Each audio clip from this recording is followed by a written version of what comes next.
जीवन में सबसे कठिन दौर जीवन में सबसे कठिन दौर वो नहीं है जब कोई तुम्हें समझता नहीं है बल्कि सबसे कठिन दौर तब होता है जब तुम अपने आप को नहीं समझ पाते hello everyone, welcome back to my YouTube channel. कैसे हो आप लोग? आशा करते हैं आप सब बहुत अच्छे होंगे। हम भी बहुत अच्छे हैं। रीड जर्नी में एक नया दिन जोड़ते हुए आज की वीडियो की शुरुआत हो चुकी है और आज है 15 फरवरी। अब हमारे पास रीड के लिए 12 दिन शेष है।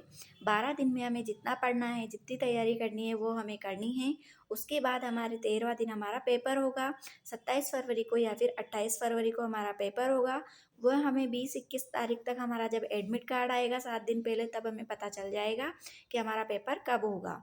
और मेरे रिवीजन कंप्लीट हो गया है। आज से मैंने मॉडल पेपर सॉल्व करना स्टार्ट कर दिया है। यहाँ पे मैं सबसे पहले मॉडल पेपर नहीं, 2018 का जो पेपर आया था मेन पेपर रीड का, वो वाला सॉल्यूशन कर रही हूँ। उसमें ये मॉडल पेपर है मेरे पास सिक्वाल का। इसमें सबसे पहले 2018 वाला पेपर दे रखा है, तो उसी पेपर का सॉल्यूशन मैं आज यहाँ पे कर रही हूँ। सबसे पहले मैंने इस पेपर को पूरे 2.5 घंटे दिए हैं, 2 घंटे 50 मिनट पूरे दिए हैं। और पूरे में मैंने कितने क्वेश्चन सॉल्व किए हैं, कितने क्वेश्चन मुझे नहीं आए हैं, ये मैं आप लोगों के साथ आगे इस वीडियो में शेयर करने वाली हूँ। तो इस वीडियो को पूरा ज़रूर देखना। इस वीडियो से आप लोगों को बहुत ज़्यादा हेल्प मिलेगी। मेरे इस पेपर में कितने नंबर आ रहे हैं, कितने मार्क्स बन रहे हैं, ये भी मैं आप लोगों के साथ शेयर करूँगी। ये वीडियो मैंने दिन में ही बनाया था क्योंकि मैंने पूरे फिक्स 2.5 घंटे तक बैठी रही थी मैं, और पूरा पेपर का सॉल्यूशन किया था पूरे 2.5 घंटे तक। क्योंकि हमें पेपर में भी 2.5 घंटे ही मिलेंगी। वही हमारे पास 5 सब्जेक्ट होंगे और हमें पूरा 2 घंटा और 30 मिनट का टाइमिंग मिलेगा उसमें। तो उसके हिसाब से ही मैंने यहाँ पे अपना टाइमिंग सेट करके, और मैंने टाइमिंग इसलिए नहीं दिखा रही हूँ मैं आप लोगों को क्योंकि मेरे पास एक फ़ोन है जिसमें मैं वीडियो स्टार्ट कर रखा है मैंने, तो उसमें मैंने टाइमिंग रख दिया था। मैं यहाँ पे जब पेपर सॉल्व करने बैठी तो मैं यहाँ पे 3 बजे बैठी थी। 3 बजे से लेकर मैंने 5:30 बजे तक पेपर सॉल्व किया। क्योंकि हमारा जो पेपर होगा रीड का, वो 2 पारियों में होगा, एक तो सुबह वाली में और एक शाम वाली में। तो जो शाम वाली पारी है वो 3 से 5:30 का ही टाइमिंग है शायद उसका। तो उसी हिसाब से मैंने यहाँ पे मैं अपना पेपर का सॉल्यूशन कर रही थी। क्योंकि जो हमारे पेपर में हमें आलस भी नहीं आनी चाहिए और हमारा पेपर भी अच्छा होना चाहिए। जो भी इस टाइमिंग पे सोते हैं अगर दिन में, तो हमें पक्का पेपर देने में बहुत ज़्यादा आलस आते हैं। क्योंकि हमारी जो पारियाँ हैं वो 2 पारी में होगा और उसी पारी के हिसाब से हमें सोना बिल्कुल भी नहीं है। अगर हम सोते हैं तो हमें बहुत ज़्यादा पेपर में आलस आते हैं क्योंकि हमारी डेली की हैबिट बन जाती है दिन में सोना। इसलिए मैं दिन में बिल्कुल भी नहीं सोती हूँ। मैं बस रात में सोती हूँ, 12 बजे से 6 बजे तक अपनी नींद पूरी करती हूँ। जैसे 11 बजे सो जाती हूँ तो 5 बजे उठ जाती हूँ, और 12 बजे सोती हूँ तो 6 बजे उठ जाती हूँ। फिक्स 6 घंटे की नींद लेती हूँ मैं, जिससे मुझे पूरे दिन भर आलस नहीं आते हैं।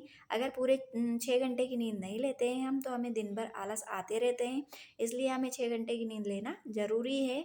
इसीलिए मैं अपने 6 घंटे की नींद पूरी करती हूँ। उसी के बाद मैं अपना पढ़ाई का स्लॉट कंप्लीट करती हूँ। जैसे मैं 6 बजे उठती हूँ तो 6 बजे से लेके 7 7:30 बजे तक 1-1.5 घंटा पढ़ लेती हूँ, और फिर जैसे मुझे दिन में टाइम मिलता है दिन में पढ़ती हूँ, रात में पढ़ती हूँ। तो मैं अपना जो रिवीजन है वो अच्छे से कंप्लीट कर लेती हूँ। यहाँ पे मैंने इसके अटेंड करे थे क्योंकि जब 2018 में पेपर हुआ था तब भी नेगेटिव मार्किंग नहीं थी रीट के अंदर, जब तो एक ही पेपर हुआ करता था। लेकिन अभी 2 पेपर होते हैं और अभी भी नेगेटिव मार्किंग नहीं है फर्स्ट पेपर के अंदर। तो इसमें मैंने 120 करने में तो पूरे ही क्वेश्चन सोल्व किए हैं मैंने, 150। पर मुझे लगता है कि मेरे इसमें 100 समथिंग नंबर आ रहे हैं इस वाले पेपर के अंदर।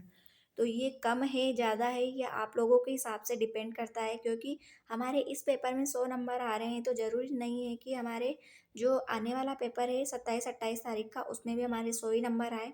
उससे हमारे कम भी हो सकते हैं और उससे ज़्यादा भी हो सकते हैं। 100 से कम भी हो सकते हैं हमारे नंबर और 100 से ज़्यादा भी हो सकते हैं। इसलिए हमें और ज़्यादा मेहनत की ज़रूरत है।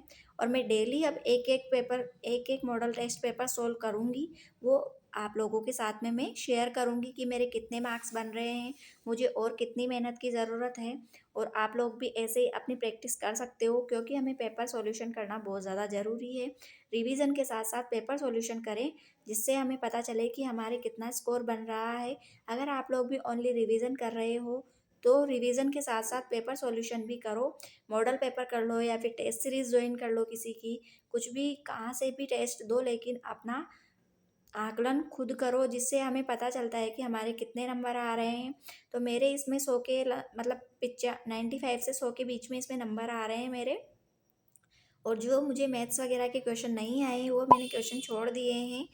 इसमें जो ये पेपर आया था, थोड़ा डिफ़िकल्ट पेपर आया था, क्योंकि जब एक ही पेपर होता था तो इसी से मेरिट लिस्ट जाती थी, मेरिट वाले बच्चे इसी से निकलते थे और इसी से सबको जॉब मिलती थी। इसलिए मेरे इसमें 100 नंबर मार्क्स बन रहे हैं। अगर आप लोगों को हमारा वीडियो अच्छा लगता है तो प्लीज़ हमारे चैनल को लाइक, शेयर और सब्सक्राइब करें।